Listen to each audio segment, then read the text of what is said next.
Hey bassoonist, do you ever feel lonely when you're practicing bassoon, like you're all by yourself? Well, this is the video for you. So in this video, I'm going to do a full practice session. I'm going to be your practice buddy here, and we're going to practice together. And you can choose to put me on mute and just have me in the background, or you can choose to follow along exactly with what I'm doing. Whatever way works for you. I want to give a little bit of explanation for this video and some advice for how to get the most out of it before we get started. But if you want to just skip straight to the practice session, I put timestamps down in the video description and you can kind of skip around where you need to go. So if this is the first time we're meeting, my name is Dr. Natalie Law, and I'm a professional bassoonist and teacher, and I love to help people learn how to play the bassoon, improve your skills, and feel confident playing this instrument. So if that's a topic of interest to you, make sure you're subscribed to the channel, and in particular in the comment section, if you could let me know if this type of video is interesting to you or helpful for you. And if so, if you do end up using it, I'd like to know more specifically what things you find difficult about the practice session, what things are too easy, what things you'd like me to modify or do instead next time, because if this is a video that's helpful, I can make multiple practice session videos that work on different things, just like you would in your normal practice session. So let me know your feedback down below. So again, this is a full practice session, a real live, unscripted practice session. You're going to hear mistakes. I haven't actually even warmed up today yet. So in the warm-up, I'm going to be out of tune. I'm not going to sound very good, just like we all do when we first start playing bassoon for the first time of the day. And I typically choose a key of the day and I circle around the circle of fifths, both in the major and minor scales in my daily warm-ups. And if you want to learn more about how I structure my warm-up session, why I do so, and how you can create your own warm-up session, I'll throw a video up above that you can check out to learn more about that specifically. But I'm going to walk you through this warm-up session with C major being the key of the day. And this is I'm trying to make this sort of an intermediate level practice session, and granted, the term intermediate is a wide spectrum. So, but generally, if you're more of a beginner, most of this video might be a little bit tricky for you. If you're an advanced veteran bassoonist, some of it might not be challenging for you. I can certainly make other practice with me videos that are geared towards more advanced players or geared towards more beginner players, if that's something you're interested in. So let me know down in the comments. We're going to start with a C major scale. I'm just going to do 2 octaves for this video. If you are comfortable with the 3 octaves, go ahead and do your 3 octaves during this video. I've got my metronome set to 60. So I'm going to start out with quarter notes at 60, and then I'm going to move to 8th notes at 60, then triplets, then 16th notes. So you'll see how this goes. But don't worry so much about the tuner. We're always out of tune when we start first playing. We're just going to be worried about having the metronome going at 60.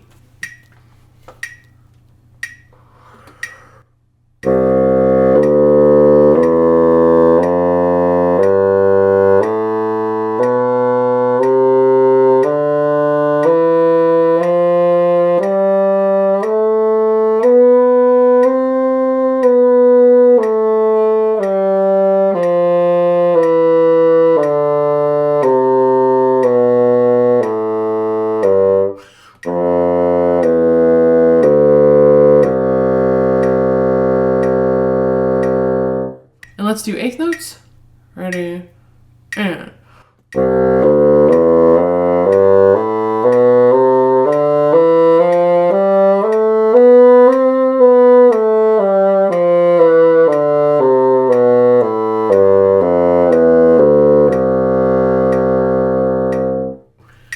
Let's do triplets. Ready? And.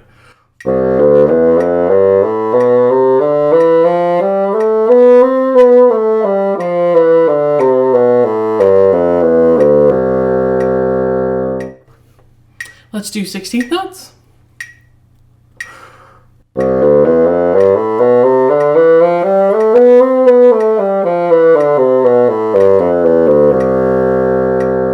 So now that we've done the basic scales, let's do some arpeggios in C major. So I like to do the full range of the instrument, but for the sake of this video, you may not be comfortable with the high C. So let's just say we're going to go up to the high G. So we're going to start from the low C, go up to the high G, and come back down. And we're going to start out with eighth notes.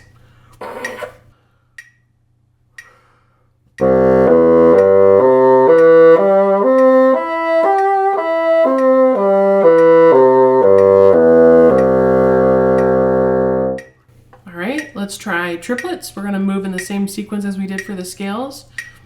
Ready? Oh.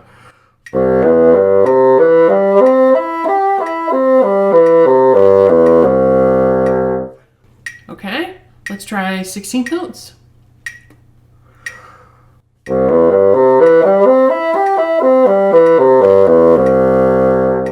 I felt myself rushing the metronome there a little bit, so I'm going to go back and try and do it again.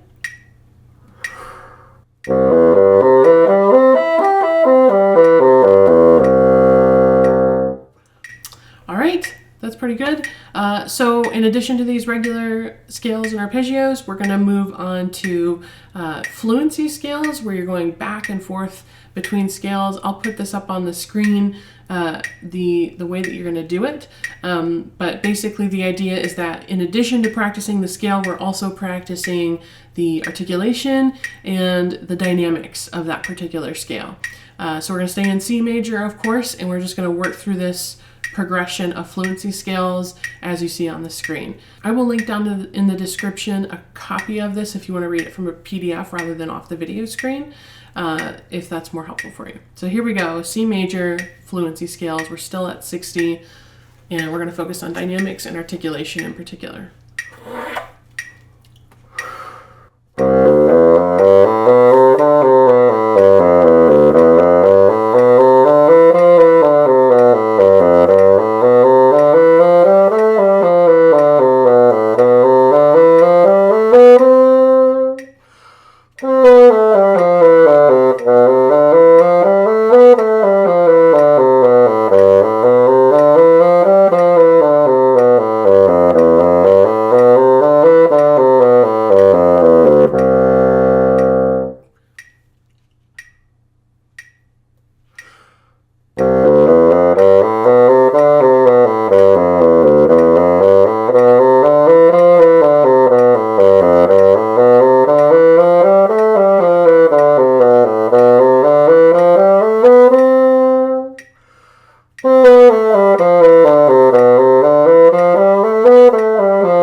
I'm going to start that one again because I kind of messed up from the top of the scale.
All right, so we did lots of scale arpeggio exercises. Let's move on to some long tones. And again, we're sticking with the key of the day. We're sticking with C.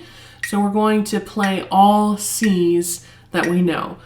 You may be really comfortable with the high C, but since I'm leaving this in sort of the intermediate level, I'm not going to do the high C. I'm just going to do low C, C in the staff, and the C just above the staff for the sake of this video. This is the first time where I turn on the tuner so I can actually see my pitch, because by now I should be pretty warmed up with the bassoon on the scales and arpeggios. And so now I'm going to be paying attention to my pitch. And there's two rules with the Hertzberg long tones, or really any long tone exercise that you do, is that you're always with the tuner and you're always with the metronome. So that's your goal. Here we go with the low C. Ready?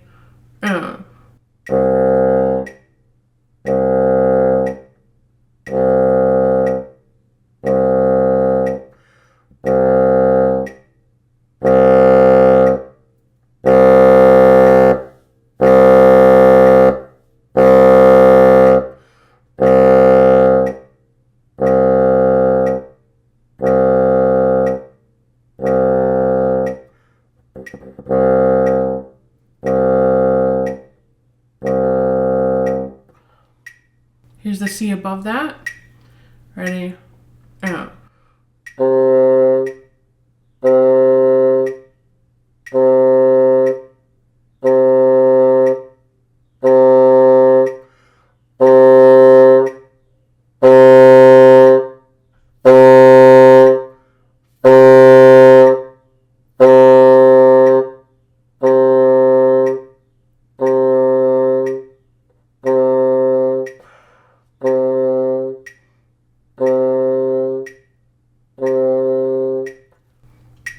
And the C above that, above the staff. Ready?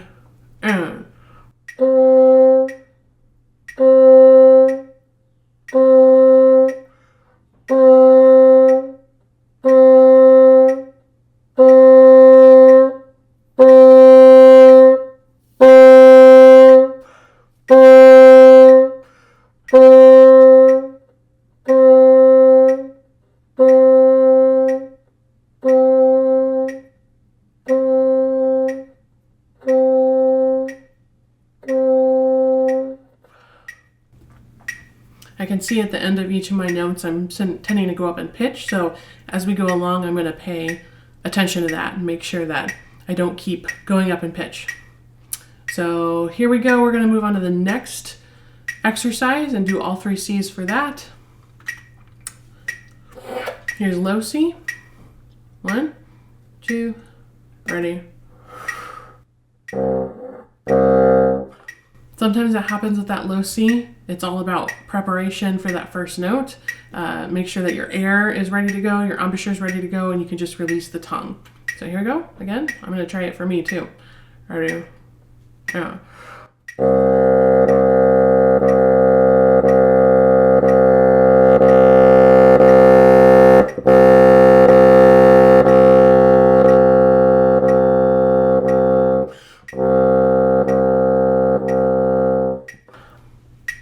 It's okay. We're going to keep moving on though. Next C above that. Ready? And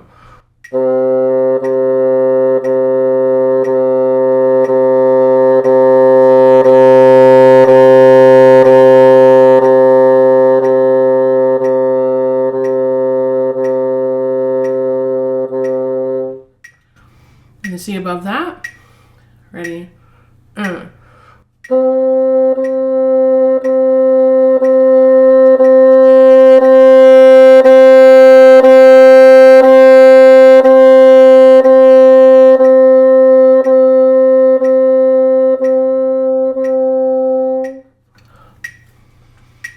All right, and we're going to continue on to the next exercise and do all three C's. The idea being that you can play as soft and as loud at the same pitch. That's what's difficult. So here we go. Low C. And oh.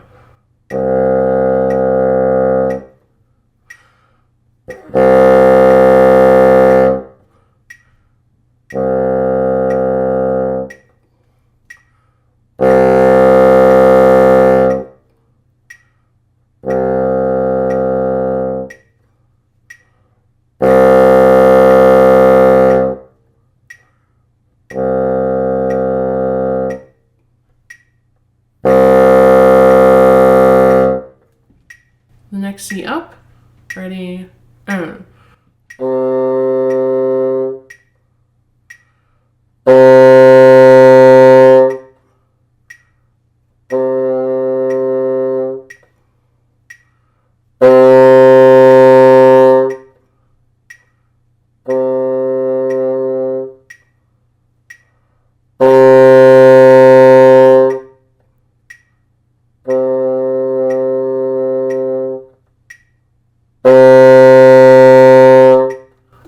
Yeah, I'm finding when I'm on piano, it's not quite as stable as I want it to be. We're going to keep working on that. You can go back and redo this exercise until things get more stable. That's totally fine too. Just pause this video and redo it. Here's the C above the staff, same exercise. Ready?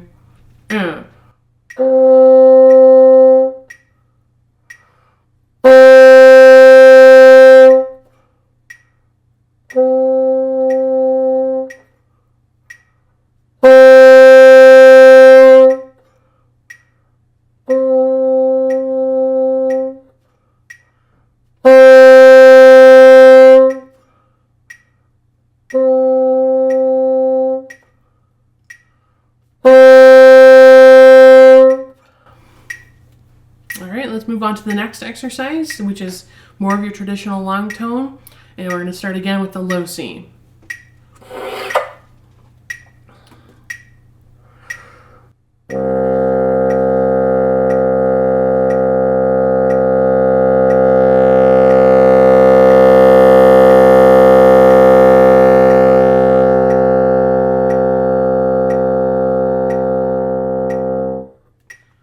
Moving up to the C above that. Ready? As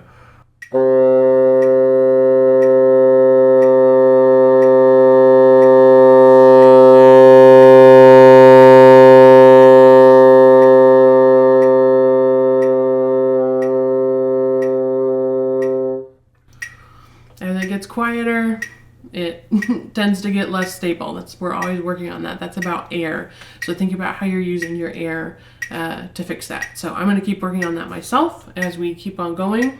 Let's do the C above the staff on the same exercise. Ready?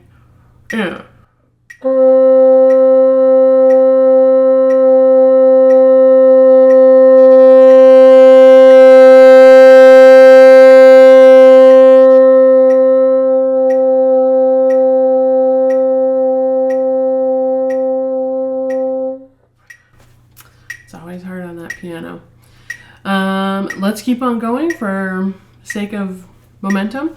We're going to move on to the next exercise, and it's kind of the opposite of this one where you're starting loud and getting softer and then ending loud again. So we'll start with the low C. Ready?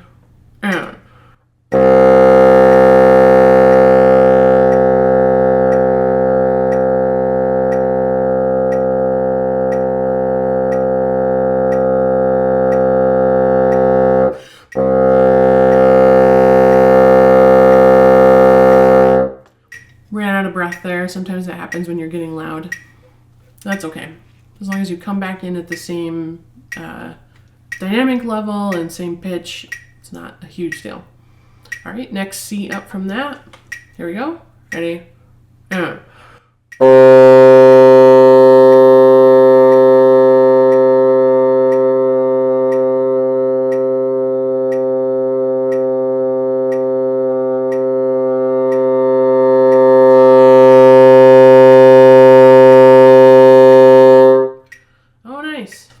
Best one yet, according to TE Tuner. All right, let's do our last C above the staff. Same exercise. Here we go. ready, and.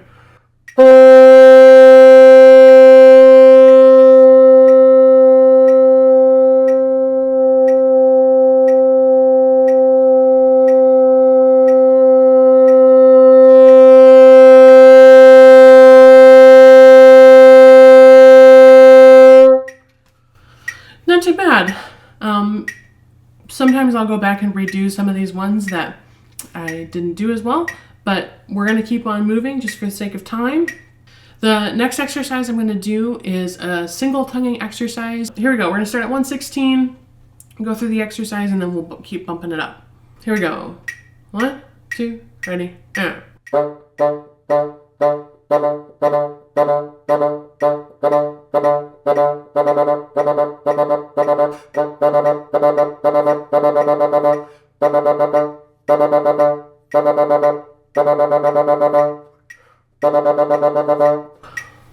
Okay, I'm going to bump this up to 120. And you could go in smaller increments if you want to, but I'm going to skip around a little bit here. So 120, same thing. 1, 2, ready. All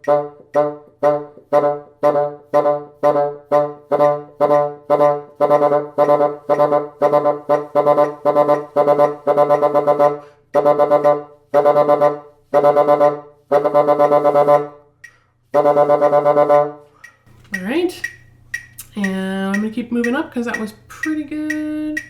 Let's go to 126. Here we go. 1, 2, ready.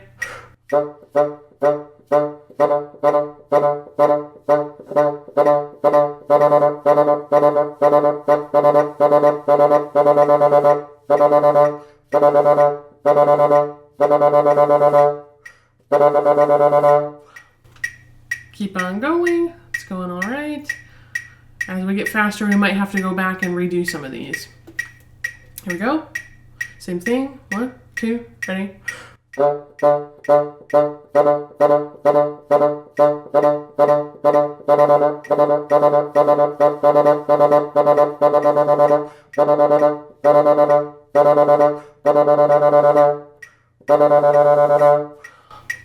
Not too bad. Let's go to 136. 1, 2, ready.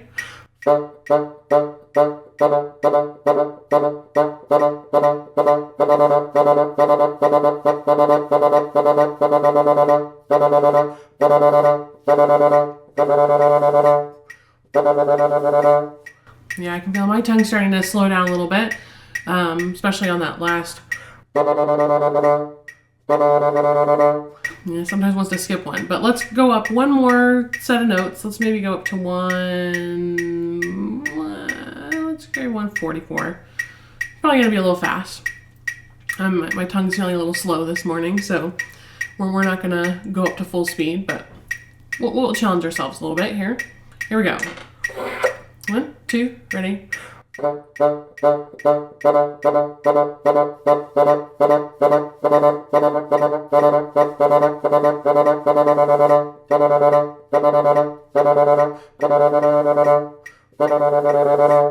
Yeah, again, kind of slow.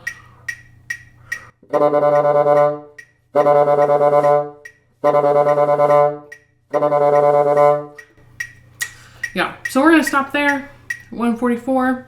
That's going to be the end of our warm-up sequence today. You can certainly add other exercises or things that are helpful for you. All right, we're going to move to the etude. That's typically what I'll do in my practice sessions is once I do the warm-up, if I'm working on any particular etude, I will move to that. And in this case, I just picked number 30 from the Julius Weissenborn 50 Advanced Bassoon Studies, which is typically in the back of the book for most of the editions of the Weissenborn. And full disclosure, I have played this before, but it's been a number of years, and so it is nowhere near polished or performance ready, but I'm going to break it down as if I'm reading it for the first time. So when I get a new etude, so say this is our first time practicing it, we're just going to work through it together.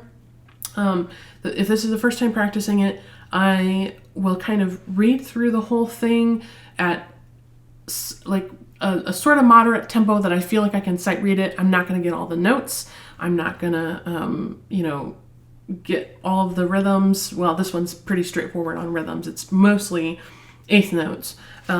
It's more about kind of technique notes and such.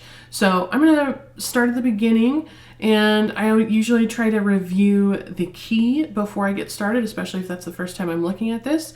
So I'm looking at the key signature. There's 3 flats in the key signature. If you're thinking about major keys, that's going to be E flat major, but that doesn't really seem to fit here. If you look at the very first note of the piece and the very last note of the piece, they're both C's.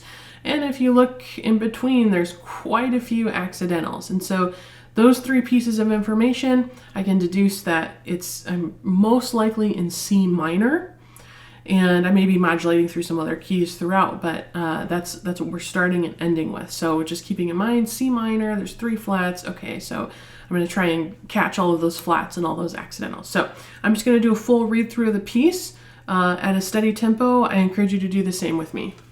I'm going to go like bumpy da da dee da da da da da da dee da da da. I think I can sight read it mostly at that tempo. You might want to take it a touch slower depending on how difficult it is for you. But here we go.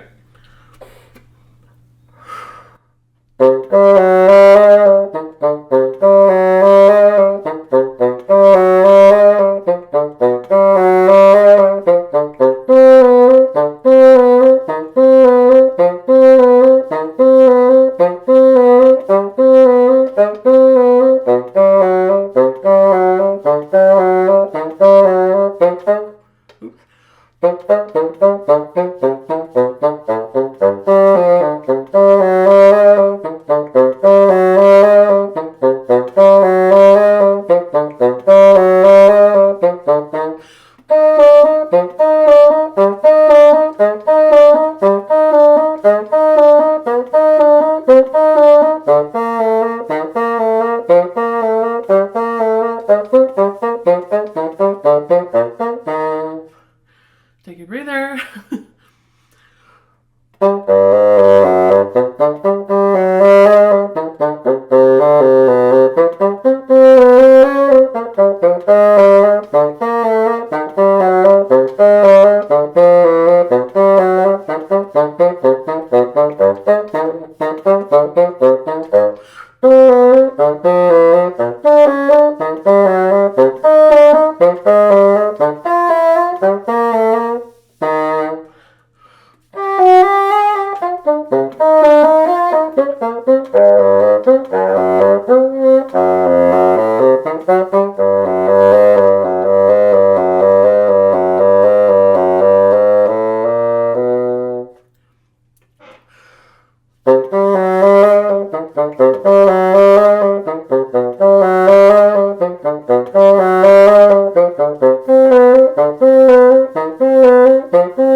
So yeah, that's kind of hard to work through at that tempo, and most of this was okay for me, but there were definitely some spots where I need to work on the fingerings, kind of fumbled some things, I might have missed a note here or there.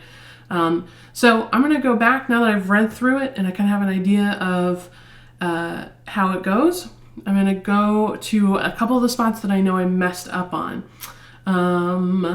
So let's see, there's a spot in here. I think it was right after this kind of double bar line, kind of halfway through. I'm going to start at the double bar line again. See if I can find where I was messing up here.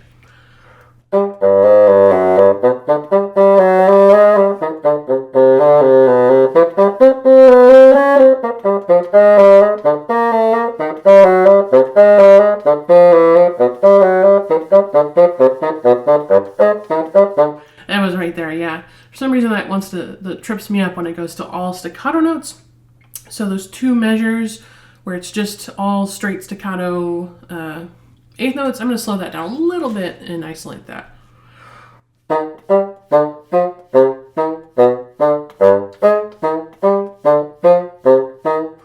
Yeah, I think it's my left pinky that's catching me there. So I'm going to try a second measure.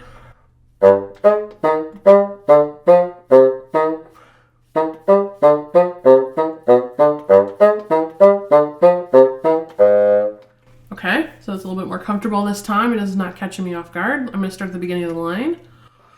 For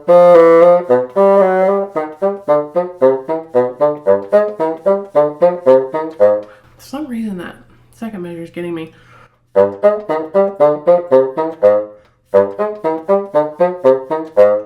Okay. Let's see. There were a couple other things. Yeah, got me a little bit. I'm going to back up and get into that measure. Oh,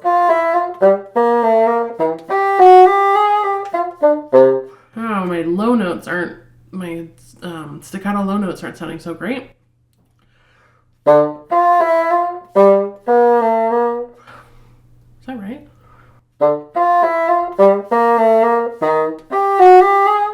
Yeah. Okay, so I'm going to break down just those beginnings of the 4-note things.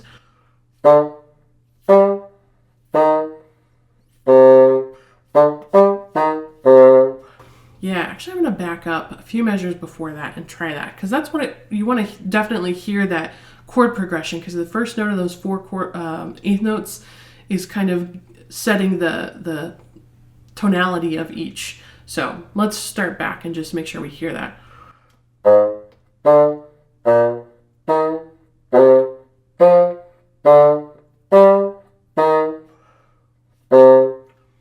Yeah, okay. So now I'm going to go back from that same spot and add everything in and really try to hear the beginning of those 4 eighth notes. Make sure that I'm locking into that sort of pitch, and then that makes the other notes a little bit easier.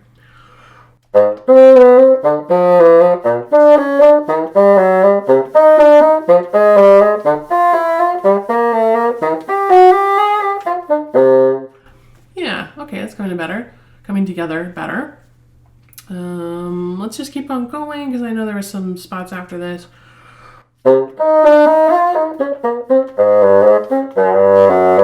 Yes, okay, that was hard making those transitions from the C down to the low C. So I'm going to slow that down. Yeah, just right on those measures. Ready? And.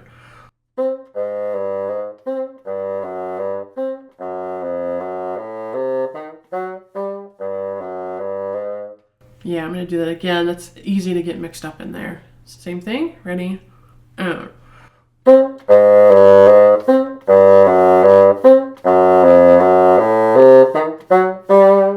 it a little bit faster. Same thing. Ready? And.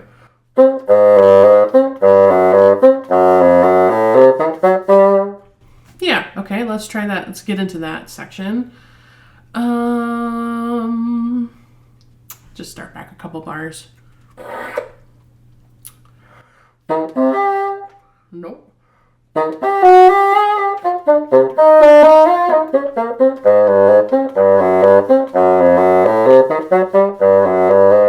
And then these last few bars of the ritardando were not totally great. Like, I was just sort of wandering aimlessly the first time, so I want to make sure that I have some direction with those. It's not necessarily technically difficult, but I want to, know what I'm doing instead of just sort of playing notes. So let's do the last 3 bars before the fermata.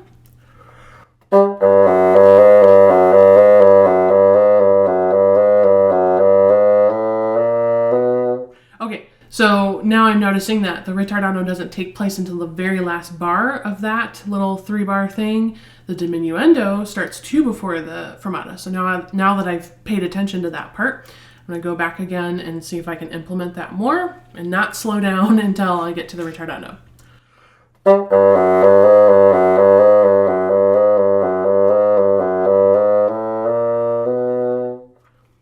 I'm okay with that for now.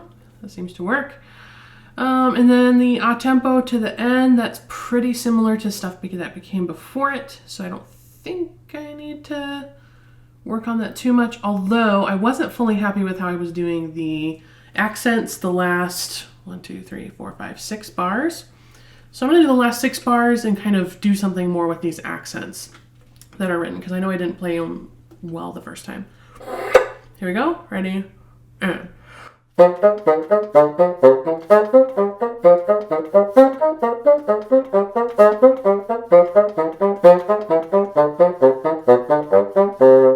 Yeah, okay, so that makes sense at a little bit faster tempo. Bumpy, bumpy, bumpy, bumpy, bump, bump, bumpy, bumpy. Like the accent is sort of the like ictus for the rest of the bar. So using that as the thing to drive you towards the end. Probably didn't make any sense what I just said, so just ignore it if it doesn't. Okay, I think I hit most of the difficult spots. Now, you might have some other spots in here that you need to go back and do what I just did. Just break down a little, 1-2 measure chunks, work it out, figure out what you're doing, and then go back. So now that I've got a pretty good idea of how this etude goes, I've worked out some of the kinks on it, I figured out what I was doing for the ritardando, and I've kind of figured out what I was doing with the accents at the end and what I'm listening for. Let's put the metronome on. Let's put a tempo to this. And obviously it's going to not work out when I have to do the ritardando. But let's see what happens when we try to do this in time instead of wandering around. All right, let's find a tempo.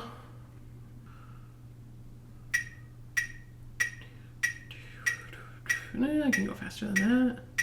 Let's try like 116.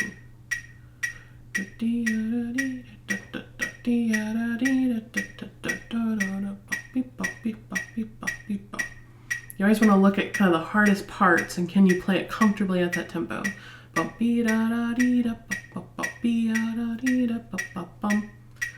Oops.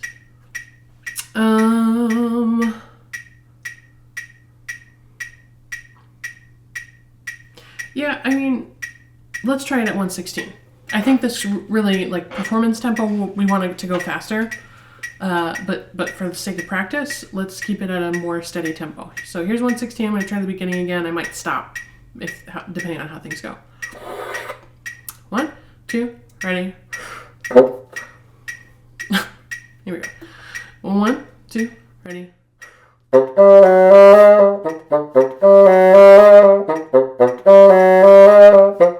Already I feel myself pushing the metronome. And I should have mentioned that I think that it's pretty obvious here what Weissenborn wants you to do with the hairpins. Really swell into each of those.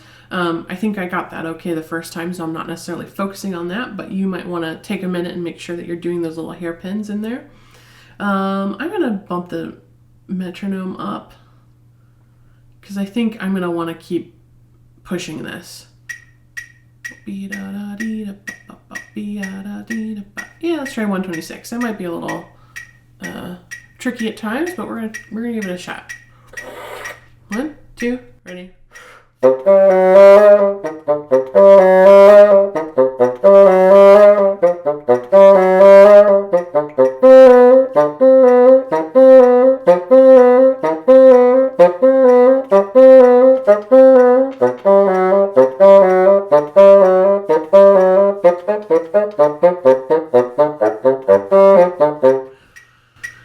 So already I'm going to have to figure out where I'm going to breathe in this because there's no good spots really to breathe in this etude.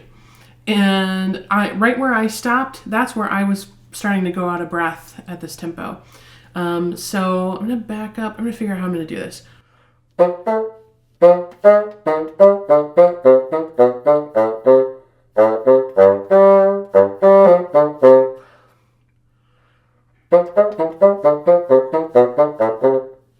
So that A natural gets me, but it's there. Let's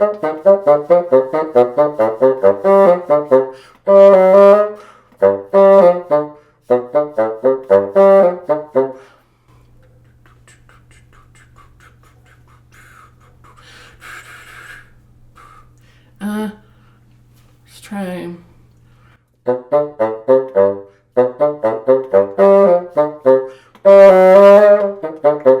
I'm going to try that, see if it works. So slow down a little bit into that C, where that little cadence is, and then take a quick breath there and then resume tempo right after that. Let's see if this works. What's the tempo we're doing? 126. All right, I'm not going to use that for now, but I'm going to back up a few bars before and try this out. Here we go. 1, 2, ready. I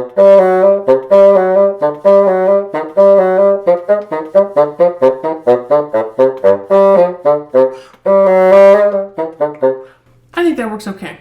Yeah, that's where I'm gonna mark that in my part. That's where I need to breathe. I'm gonna do a little squiggle above that to notate that I need to slow down. Okay, here we go. I'm going to start back where I did before. Incorporate the breath, and then I'll keep going.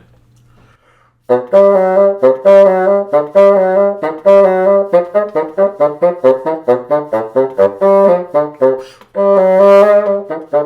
right, I'm going to turn the metronome back on.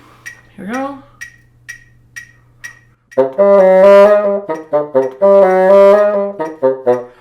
No, I didn't take a good enough breath for that. 1, 2, ready.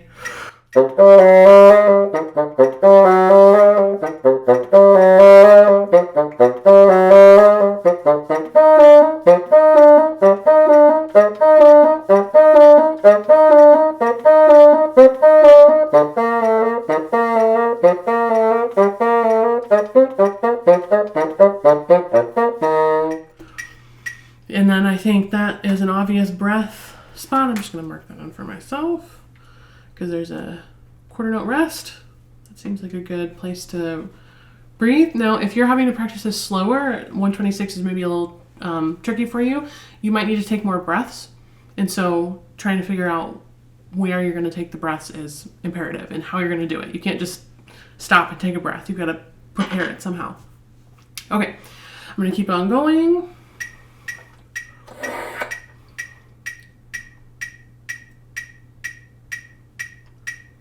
One, two, ready?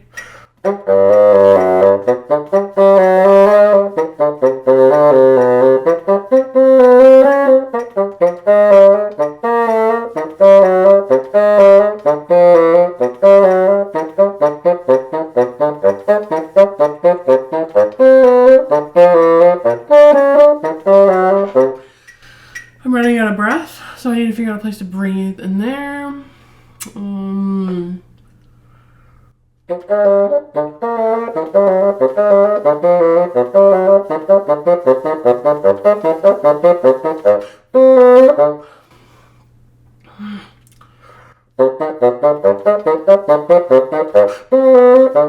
I might just try a quick breath there, but try to stay on time. I don't really want to slow down because this has a lot of momentum in it. You know, I don't want to just put a random rallentando in there. So back from the double bar. Here we go.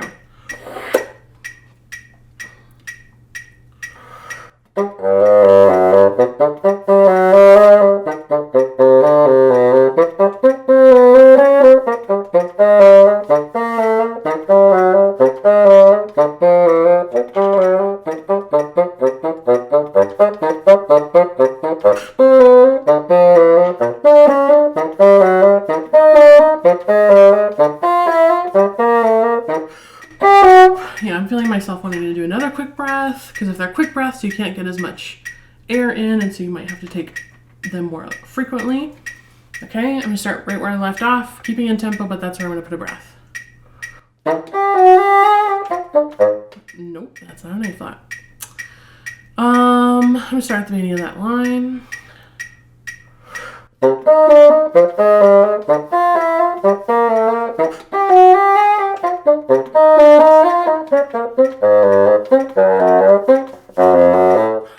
Okay, I have to practice those things.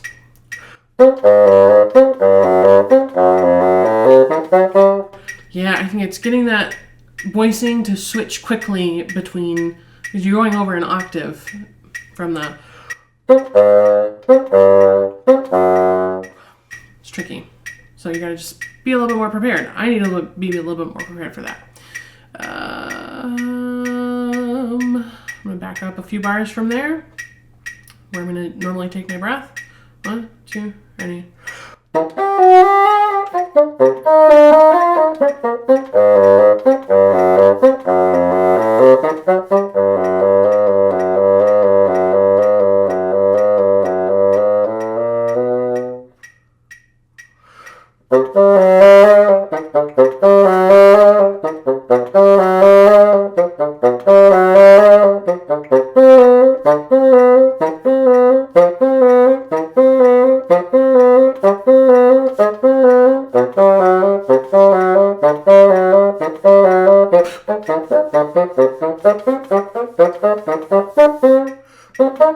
Yeah, I don't like what I did with the breath there. Need to figure something else out.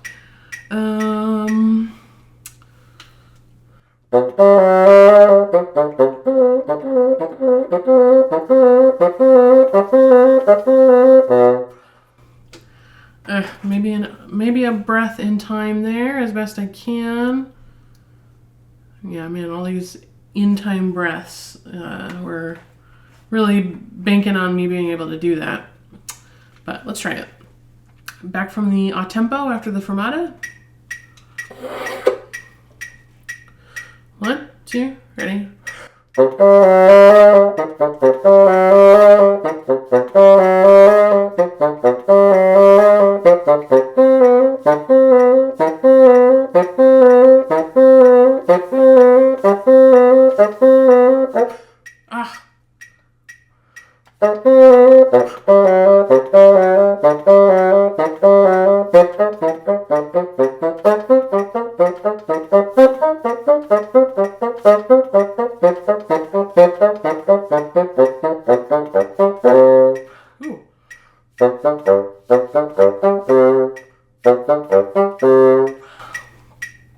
I think it works okay.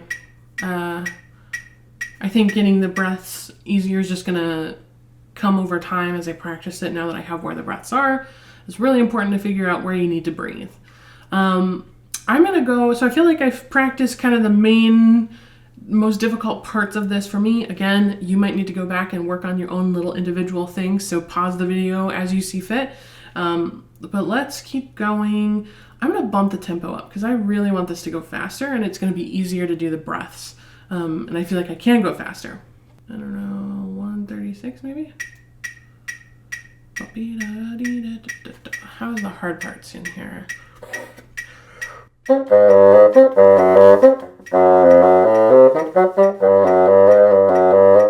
Yeah, let's try 136. See how it goes. And I'm going to try and do more dynamic. Well, I guess this is really mostly just forte, but try to be a little bit more creative with my dynamics and phrasing here. From the beginning, try to get all the way through unless something crazy happens. 1, 2, ready.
So that's it for the practice session, just a solid warm-up and some working on an etude that you might be working on. And I encourage you to keep taking the things that I did in the etude in particular, the ways that I broke things down, went through things, figured out a tempo, figured out where I'm breathing, all of those types of issues, and work on those in the other material that you might be working on. If this video was helpful for you, please give me a thumbs up and make sure you're subscribed to the channel. And again, let me know your thoughts on this practice session down below. What sorts of things would you like to see me do in a future practice session or do differently the next time?